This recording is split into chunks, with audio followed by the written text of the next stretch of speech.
স্বাগতম মহাপথিক ইউটিউব চ্যানেলে। আজ আমরা শুরু করতে যাচ্ছি এক বিতর্কিত, ইতিহাস পরিপূর্ণ ও গভীরভাবে আলোচিত বই, মাইন ক্যাম্প বা আমার সংগ্রাম, যা লিখেছেন অ্যাডলফ হিটলার। এই বইটি 20 শতকের ইতিহাসে এক ভয়ঙ্কর ও আলোড়ন সৃষ্টিকারী চরিত্রের নিজস্ব দৃষ্টিভঙ্গি ও আদর্শ দলিল। তবে এই অডিওবুক কোনোভাবেই হিটলারের মতাদর্শ বা ঘৃণাভিত্তিক দৃষ্টিভঙ্গিকে সমর্থন করে না। আমরা এই বই উপস্থাপন করছি শুধুমাত্র শিক্ষামূলক গবেষণা ও ঐতিহাসিক উদ্দেশ্যে। এই অডিওবুকের মাধ্যমে আমরা জানার চেষ্টা করব একজন মানুষের বিকৃত বিশ্বাস, রাজনীতির জগতে উত্থান ও একটি জাতিকে ঘৃণা ও সহিংসতার পথে নিয়ে যাওয়ার পেছনের মনস্তত্ত্ব ও প্রেক্ষাপট। প্রত্যেকটি পর্বে আমরা নিরপেক্ষভাবে বিশ্লেষণ করব বইয়ের ভাষ্য এবং প্রয়োজনে দেব ইতিহাসভিত্তিক ব্যাখ্যা।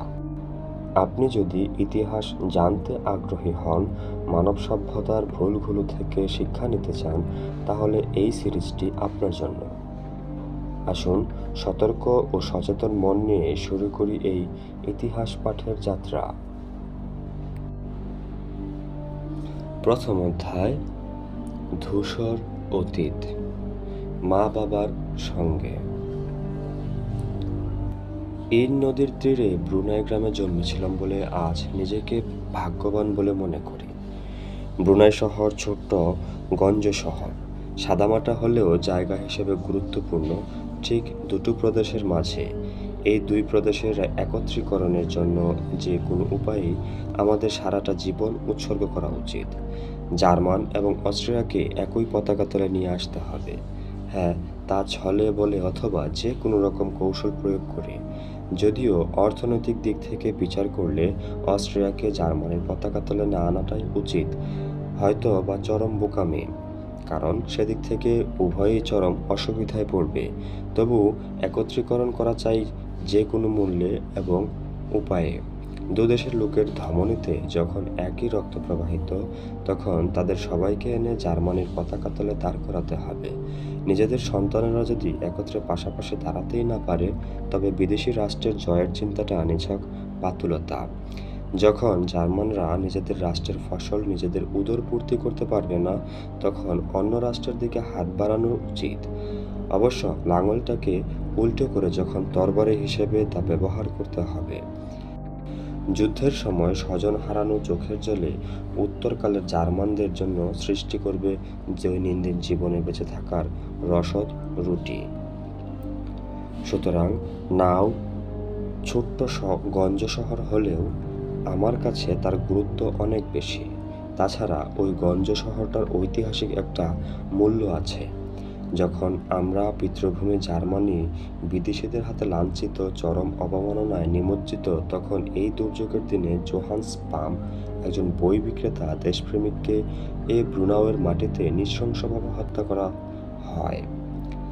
তার দোষ, সে তার পিতৃভূমিকে ভালোবেসেছিল। তবু মৃত্যুর মুহূর্ত পর্যন্ত জোহান্স পাম তার সঙ্গী সাথীদের নাম বলেনি। ফরাসিদের নিষ্ঠুর অত্যাচার সত্ত্বেও এর ঠিক আগে একই কারণে ফরাসিরা হত্যা করেছে লিউ স্লাগেটারকে। 1972 থেকে 1824 পর্যন্ত জার্মানি ফরাসিদের পদানত ছিল। 1800 খ্রিস্টাব্দে হেয়নলেভেনের যুদ্ধে অস্ট্রিয়াকে পরাজিত করে ফরাসিরা ব্যাভেরিয়া প্রদেশের রাজধানী মিউনিখ শহর অধিকার করে। 1805 সালে নেপোলিয়ন ব্যাভেরিয়ার নির্বাচিত প্রতিনিধিকে রাজা করে একটা শর্তে। প্রতিটি যুদ্ধে 30,000 সৈন্য দিয়ে ফরাসিদের সাহায্য করতে হবে। ব্যাভেরিয়াকে এভাবে ফরাসিরা সম্পূর্ণ কব্জা করে ফেলে। 1806 খ্রিস্টাব্দে এই ঘটনাকে কেন্দ্র করে একটা বিজ্ঞপ্তি জনসাধারণের মধ্যে প্রচার করা হয়। নাম চরম অবমাননায় জার্মানি। যারা এই বিজ্ঞপ্তিটা প্রচার করতে সাহায্য করেছিল, নুরেমবার্গের পুস্তক বিক্রেতা জোহান্স ফিলিপ তার মধ্যে অন্যতম। ব্যাভেরিয়ার পুলিশের এক গুপ্তচর ফরাসিদের খবরটা দেওয়ায় ফরাসিরা পামকে গ্রেফতার করে। বীভৎস অত্যাচার করেও জোহানসের কাছ থেকে বিজ্ঞপ্তির প্রকাশক এবং অন্য ব্যক্তিদের নাম জানতে না পেরে লোক দেখানো বিচারের পর নেপোলিয়নের আদেশে ব্রুনাওয়ের মাটিতে গুলি করে তাকে হত্যা করা হয় 26 আগস্ট 1803 সালে। সেই জায়গাতে স্থাপিত জোহান্সের স্ট্যাচুটা হিটলারকে খুব ছোটবেলা থেকেই আকর্ষণ করত। লিউ শ্যাগেটারের ব্যাপারটা জোহান্স পামের মতো। শ্যাগেটার ধর্মতত্ত্বের ছাত্র হয়েও 1914 সালে যুদ্ধের যোগদান করে গোলন্দাজ বাহিনীতে কাজ করে আয়রন ক্রুশ পেয়েছিল। 1923 সালে ফরাসিরা যখন রুর অঞ্চল আক্রমণ করে তাদের প্রতিহত করার জন্য শ্যাগেটার বদ্ধপরিকর কয়েকজন বন্ধুর সঙ্গে মিলে রেল ব্রিজ উড়িয়ে দেয় যাতে ফরাসিরা রুর অঞ্চল থেকে নিজের দেশে কয়লা সহজে না নিয়ে যেতে পারে। কিন্তু একজন জার্মান গুপ্তচর ফরাসিদের কানে পুরো ব্যাপারটা তুলে দেওয়ায় শ্যাগেটারকে ফরাসিরা গ্রেফতার করে। অনেক অত্যাচারেও শ্যাগেটার মুখ খোলে না। একটা সঙ্গীর নাম ওর মুখ থেকে বের করতে অক্ষম হওয়ায় ক্ষিপ্ত হয়ে ওঠে ফরাসিরা। শ্যাগেটার প্রথম থেকেই পুরো দোষটা নিজের ঘাড়ে নিয়ে মৃত্যুদণ্ডে দণ্ডিত হয়। অবশ্য পরে ওর সঙ্গী সাথীরা ধরা পড়ে, বিচারে তাদের জেল হয়।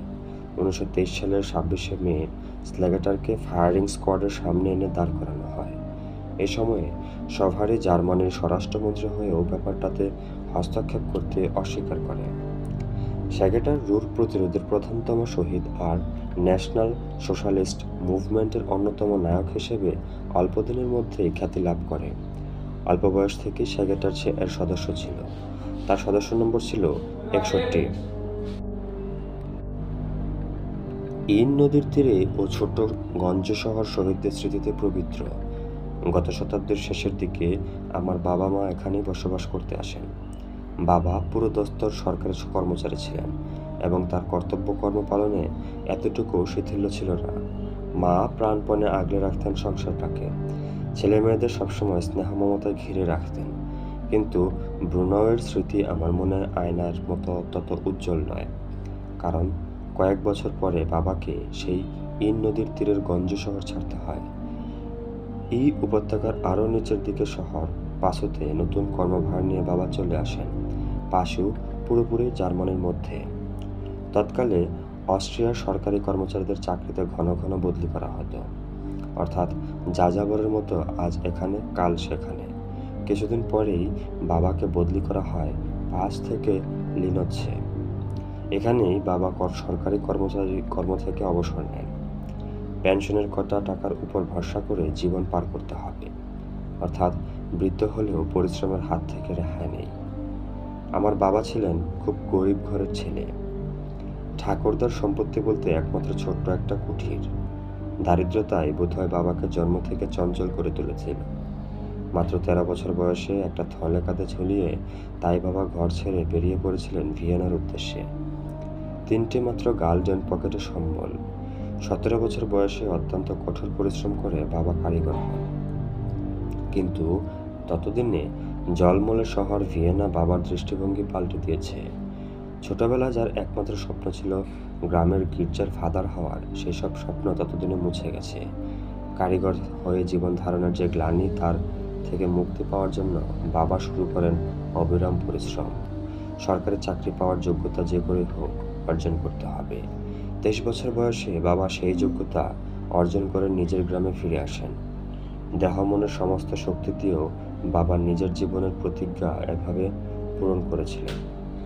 জীবনযুদ্ধে জয়লাভ করলেও গ্রামে বাবা তখন সম্পূর্ণ অপরিচিত। অতটুকু বয়সে গ্রাম ত্যাগ করে চলে যাওয়াতে গ্রামের কেউই আর বাবাকে স্মরণে রাখেনি। নিজের গ্রামে বাবা যেন প্রবাসী ছিলেন। অবশেষে 65 বছর বয়সে বাবা চাকরি থেকে অবসর নেন। কিন্তু এখন কি করবেন? জীবনে একটা দিনও তার কুড়ে মতে কাটেনি। সত্যি বলতে কি, আলস্য শব্দটায় বাবার অভিধানে ছিল না। সুতরাং অনেক চিন্তা ভাবনার পর আপার অস্ট্রিয়ার ছোট্ট বাণিজ্য শহর লামবাখের শহরতলিতে বাবা পুরনো একটা ফার্ম কিনে চাষবাস শুরু করেন। অর্থাৎ এত বছর বিভিন্ন ঘাটে ঘুরে শেষমেশ পিতামহের পেশাকে বেছে নেন। ঠিক এই সময়ে আমার জীবনের কিছুটা মোড় ঘোরে।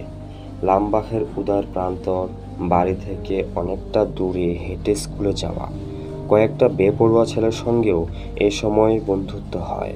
অবশ্য সেই কারণে মা কিছুটা উদ্বিগ্ন ছিলেন। ছুটি কাটানো সম্পর্কে আমি বরাবরই উদাসীন। অর্থাৎ সংসারে আরও 10টা ছেলের মতো নিরুপদ্রবে ছুটি কাটানো আমার ধাতে ছিল না। বন্ধুদের সঙ্গে তাই নিয়ে জোর বিতর্ক লেগেই থাকতো, যেটা ভবিষ্যতে আমার বক্তৃতা দেওয়ার অভ্যাসে পরিণত করে।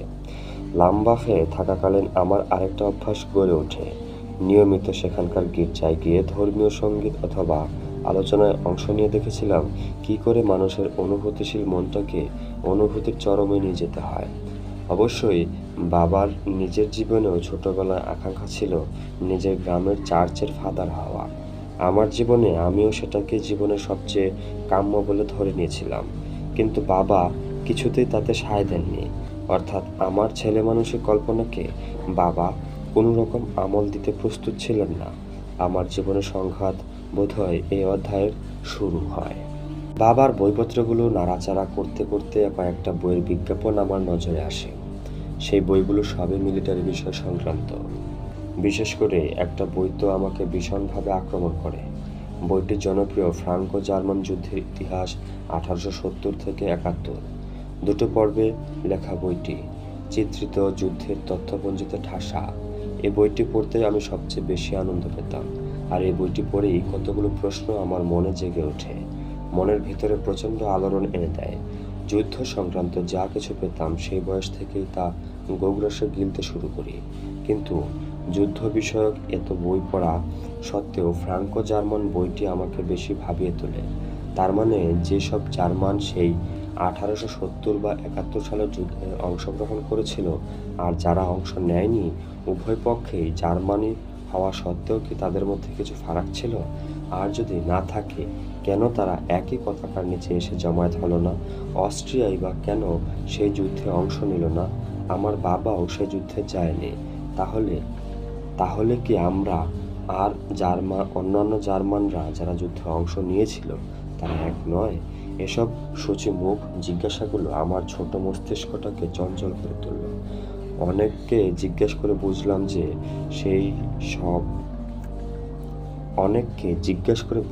যে সব জার্মান সেই যুদ্ধে অংশগ্রহণ করার সুযোগ পায়নি। তারা বিসমার্কের সাম্রাজ্যের মধ্যে বাস করত না। অবশ্য তবু বিষয়টা ঠিক আমার স্পষ্ট হলো না। আমার ধাত দেখে, বিশেষ করে মর্জি বুঝে বাবা ঠিক করলেন পুঁথিগত বিদ্যা অর্জন করে আমার জীবনে কিছুই হবে না। আর সেই কারণে হয়তো বা জিমনেশিয়াম স্কুলে আমার বুদ্ধিবৃত্তিক সঠিক বিকাশ হচ্ছে না, বরং পেশাগত স্কুলই আমার পক্ষে সঠিক। বিশেষ করে ড্রয়িংয়ের প্রতি আমার ছোটবেলা থেকে ঝোঁক বাবাকে তার মনস্থির করতে সাহায্য করে। অস্ট্রিয়ান জিমনেশিয়াম স্কুলে ড্রয়িংটাকে বিশেষভাবে অবহেলা করা হয়। উপরন্তু নিজের জীবনের অভিজ্ঞতার বাবা দেখেছিলেন পরবর্তী জীবনে ও পুঁথিগত বিদ্যা কোনো কাজেই আসবে না। সুতরাং তার কাছেই স্বভাবতই এই বিদ্যার কোনো দামও ছিল না। অবচেতন মনে বাবা হয়তো বা আমাকে সরকারি কর্মচারী হিসেবে দেখতে চেয়েছিলেন বলা বোধ হয় ভুল হবে। বাবা একরকম মনস্থির করেই ফেলেছিলেন যে আমাকে যে করে হোক সরকারি কর্মচারী করবেন। আসলে যে দুঃখ কষ্টের মধ্যে দিয়ে তিনি নিজেকে সরকারি চাকরির যোগ্য করে তুলেছিলেন, সেটাই বাবাকে আরো বেশি প্রত্যয় এনে দিয়েছিল যে ছেলে নিশ্চয়ই তার পথে চলবে, বরং সরকারি চাকরিতে তার থেকেও এক ধাপ উপরে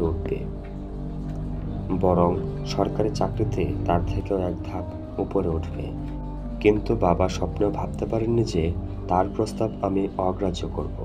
আসলে বাবা যেটাকে জীবনের সবকিছু প্রাপ্তি বলে ধরে নিয়েছেন, আমার কাছে সেটা কিছু নাও তো হতে পারে। বাবার চিন্তাধারা সহজ সরল এবং স্বচ্ছ। আসলে বেঁচে থাকার জন্য যে নিদারুণ সংগ্রাম বাবাকে করতে হয়েছে, সেটাই তাকে ডিক্টেটর করে তুলেছিল।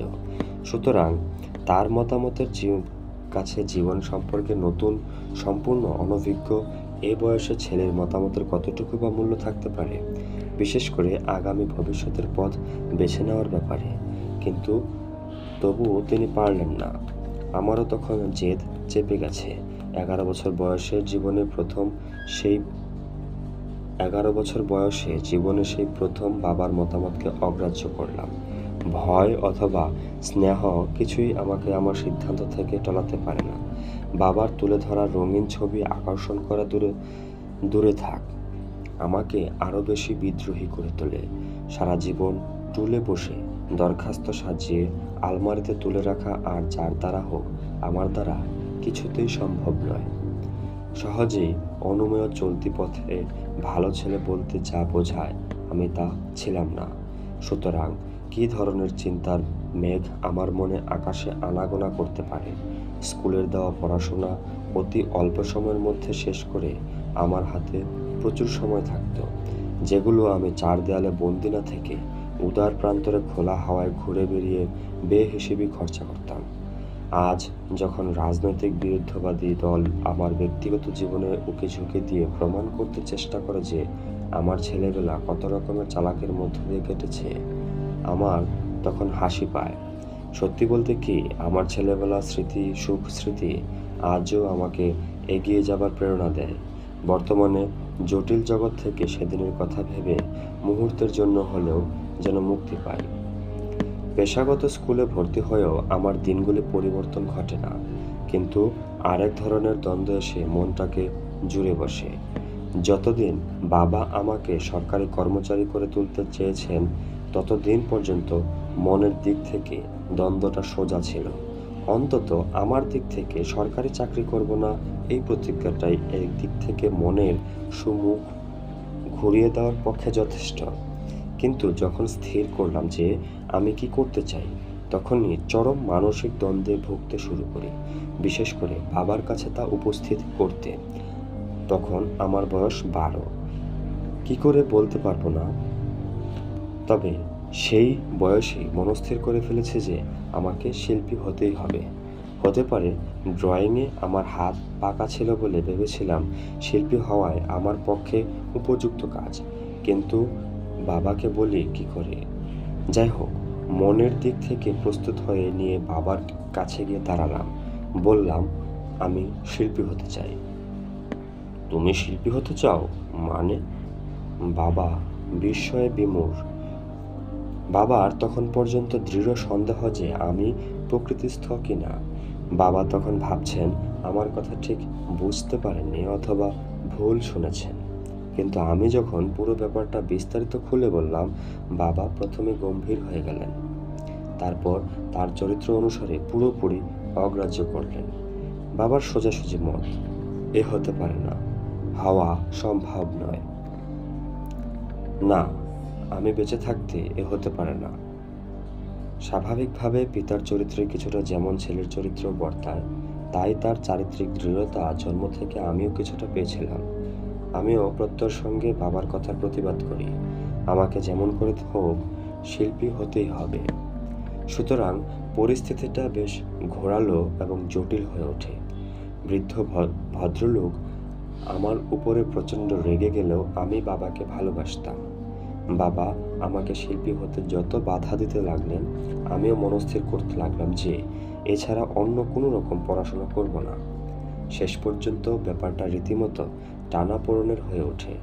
আমি নীরবে আমার পথ বেছে নিয়ে ঠিক করি যে পেশাগত স্কুলের পড়াশোনায় একেবারে মন দেব না, তাহলেই বাবাকে বাধ্য হয়ে আমার মতে মত দিতে হবে।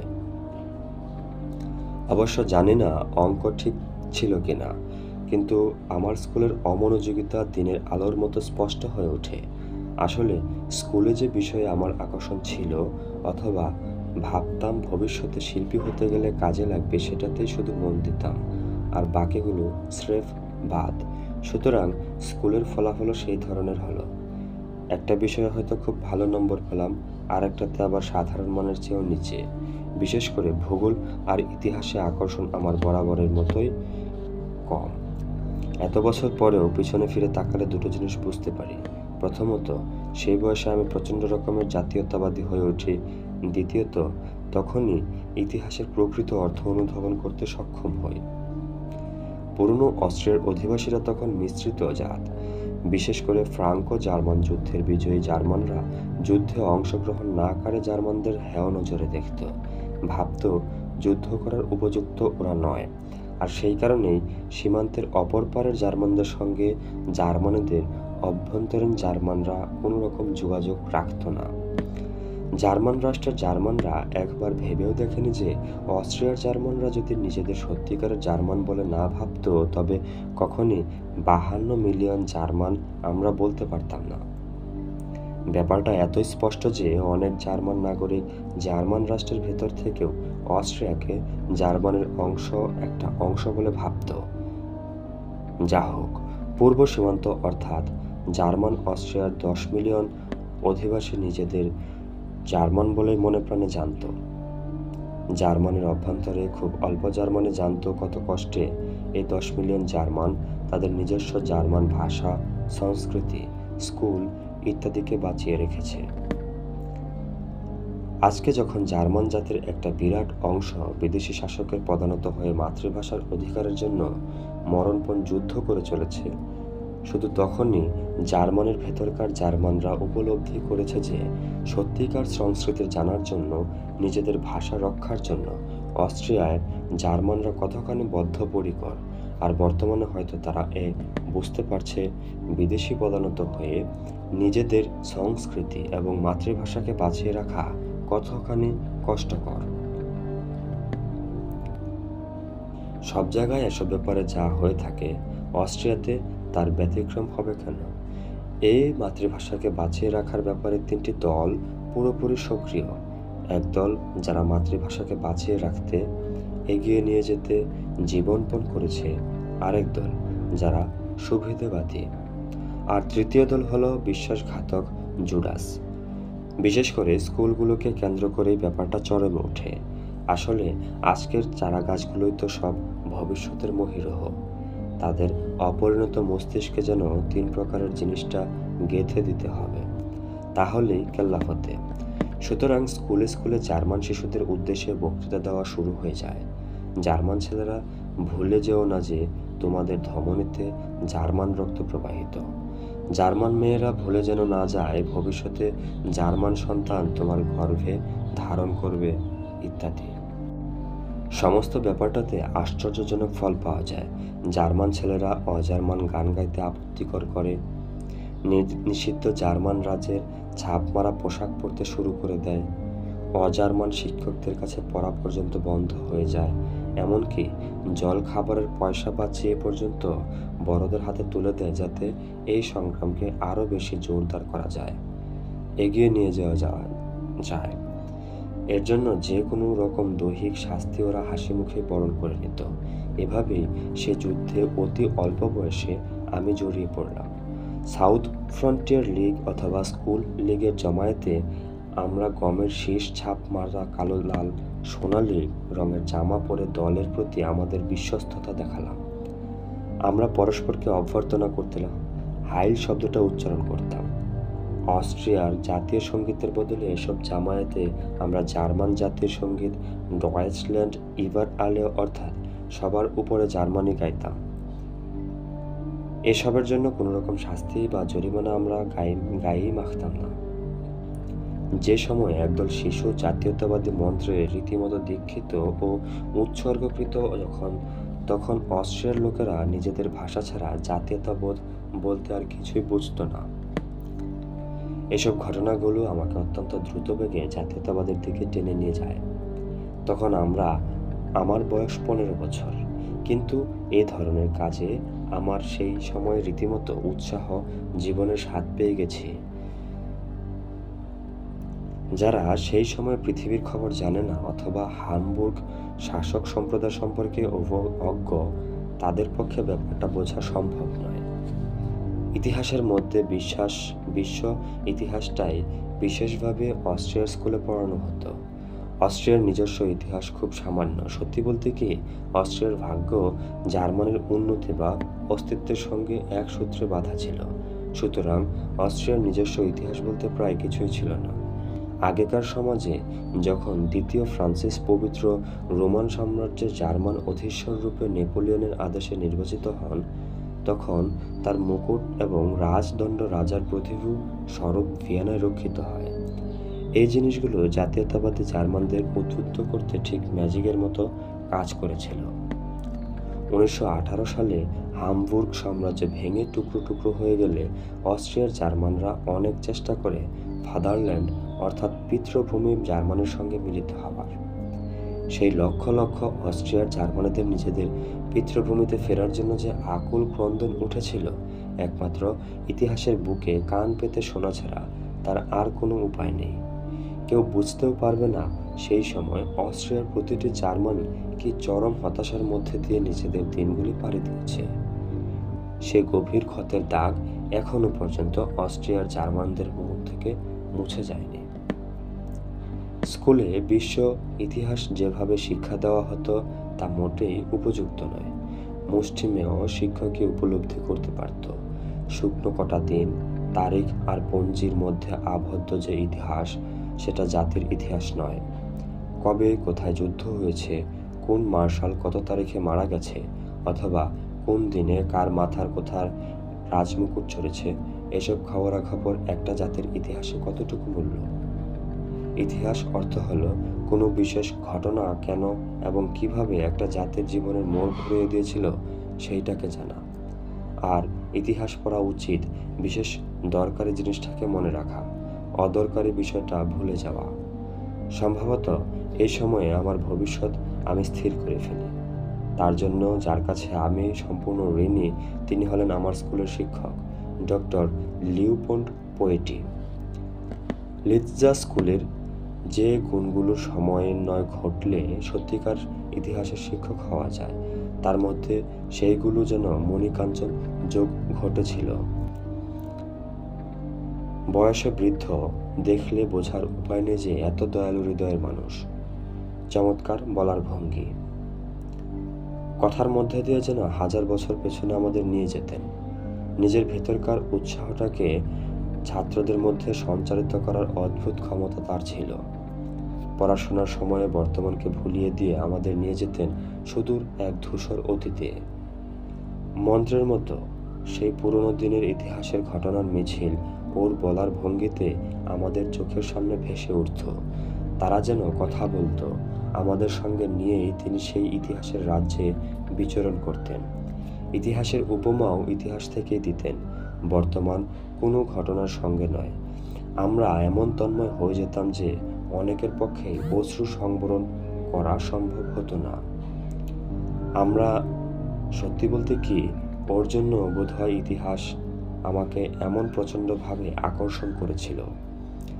ইতিহাসই আমাকে সেই বয়সে বিদ্রোহী করে তুলেছিল। কেন করবে না? সেই বয়সে বুঝতে পেরেছিলাম হামবুর্গের অতীত, নিজেদের স্বার্থের জন্য কিভাবে পুরো জার্মানিকে ব্যবহার করা হয়েছে।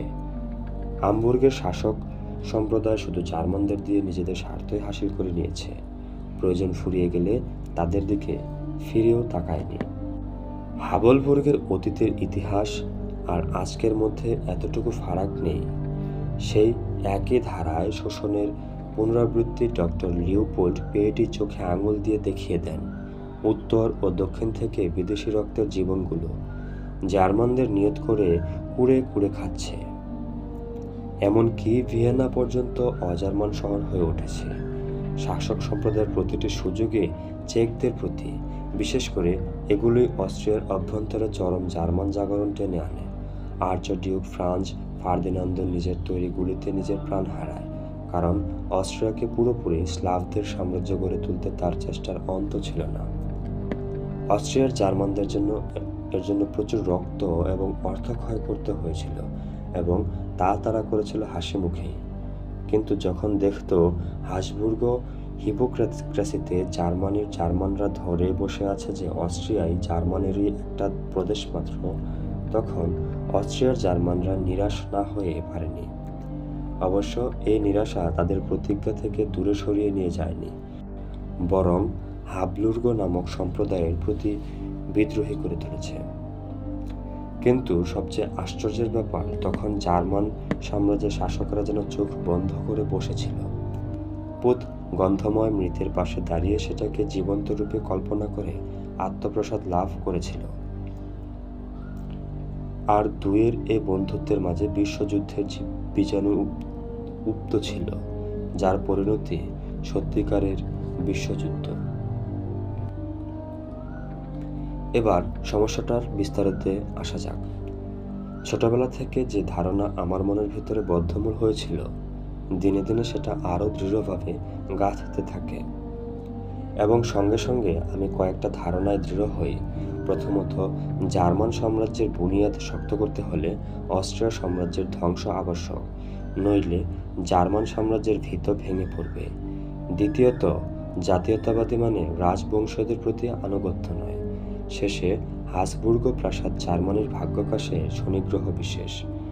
ইতিহাস পড়েই এই ধারণাগুলো আমার গড়ে উঠেছিল। স্কুল জীবনে ইতিহাসের প্রতি আমার যে আকর্ষণ জন্মেছিল সেটা কোনোদিনই আমাকে ছাড়েনি। আর বিশ্ব ইতিহাস হলো ঘটনাগুলোর তাৎপর্য বোঝার পক্ষে খনিবিশেষ, যার জন্য রাজনীতি আমাকে আর আলাদা করে পড়তে বা লিখতে হয়নি। বিশ্ব ইতিহাসই আমার মধ্যে রাজনৈতিক চেতনা এনে দিয়েছে। চলতি ভাষায় যাকে বলে অকালপক্ষ বিদ্রোহী। সাহিত্য এবং শিক্ষার ক্ষেত্রে আমি ঠিক তাই ছিলাম। আপার অস্ট্রিয়ার শহরে ছোট একটা থিয়েটার হল ছিল। 12 বছর বয়সে প্রথম আমি থিয়েটার দেখতে যাই। সেটাই ছিল উইলিয়াম টেল। প্রথম দেখা থিয়েটার। কয়েক মাস পরেই দেখি আরেকটা অপেরা, লোহেনগ্রিন। জীবনে এদিকটাকে তখন পর্যন্ত আস্বাদন করিনি। অপেরাটা দেখে এত আনন্দ পেয়েছিলাম যে বর্ণনা করা সম্ভব নয়। পরবর্তীতে জীবনে যে শিল্পের বীজ আমার ভেতরে পরিণত হয়েছিল বা পরিণত লাভ করেছিল, সেই বীজ সংগ্রহ করেছিলাম এই ছোট শহরের থিয়েটার থেকে। এগুলোই যেন আমাকে আমার ভবিষ্যতের দিকে ঠেলে দেয় এবং বাবা তার ছেলের জন্য যে রঙিন ভবিষ্যতে নিজের মনে এঁকে রেখেছিলেন তা থেকে আমাকে অনেক দূরে সরিয়ে দেয়। ক্রমে ক্রমে আমি যেন উপলব্ধি করতে পারি যে সঠিক পথেই আমি চলছি। ততদিনে আর্কিটেকচার অর্থাৎ স্থাপত্যবিদ্যা বিষয়টাকে ভালোবাসতে শুরু করেছি। শিল্পকর্মটা আরও বিস্তৃত পরিধি নিয়ে আমার কাছে ধরা দিয়েছে। সুতরাং অন্য কিছু হওয়ার বাসনা তখন আর আমার মনের মধ্যে নেই। আমার যখন 13 বছর বয়স, বাবা হঠাৎ মারা গেলেন। যদিও সেই বয়সে তার স্বাস্থ্য রীতিমতো সুগঠিত, তবু রক্তের একটু উচ্চচাপ, তাতেই সব শেষ। আমার পিতৃহারা হলেও আমার দিক থেকে একটা লাভ হলো। বাবা আমাকে ছকে আঁকা ভবিষ্যৎটাকে আর বেছে নিতে পীড়াপিড়ি করবেন না। তবু বাবার দৃঢ় ইচ্ছার একটা বীজ আমাদের অবচেতন মনে উপ্ত করে গিয়েছিল। মার মনে হলো ছেলের ভবিষ্যৎ সম্পর্কে বাবার ছেলেটাকে কার্যকরী করা তার কর্তব্য।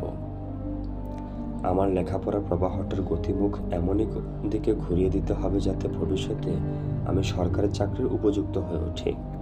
কিন্তু ততদিনে আমি আরও বেশি দৃঢ় সংকল্প নিয়েছি যে কিছুতেই সরকারি কর্মচারী হব না। কিন্তু স্কুলের শিক্ষা দীক্ষা তো একই খাতে প্রবাহিত, ছাত্রদের সরকারি চাকরির উপযুক্ত গড়ে তোলার। কিন্তু অসুখ এসে যেন বাঁচিয়ে দিল। ডাক্তার আমার ফুসফুসের অবস্থা থেকে মাকে জানালো যে আমার ফুসফুসের যা অবস্থা তাতে ভবিষ্যতে 4 দেয়ালে বদ্ধ আবহাওয়ায় চাকরি করা উচিত নয়, বরং বছর খানেকের মধ্যে স্কুল থেকে ছুটি নেওয়া দরকার, নইলে শরীর সেরে ওঠার কোনো সম্ভাবনা নেই। আমি যেন বেঁচে গেলাম। এতদিন ধরে মনে প্রাণে যা চাইছিলাম তা বাস্তবে মূর্ত হয়ে ধরা দিল। হ্যাঁ, অকল্পনীয়ভাবে ডাক্তারের কথাবার্তা শুনে মা রাজি হলো। আমি স্কুল ছেড়ে দিয়ে একাডেমিতে ভর্তি হলাম। কিন্তু সেই সুখের দিনগুলো যেন একটা স্বপ্ন দেখা দিয়েই বুদ্ধদের মতো মিলিয়ে গেল। বছর 2 বাদে মার মৃত্যুর সঙ্গে সঙ্গে আমার জীবনের রঙিন স্বপ্নসৌধগুলো তাসের ঘরের মতো ভেঙে পড়ল। দীর্ঘদিন মা ভুগেছিলেন, যন্ত্রণায় অস্থির হয়ে উঠতেন।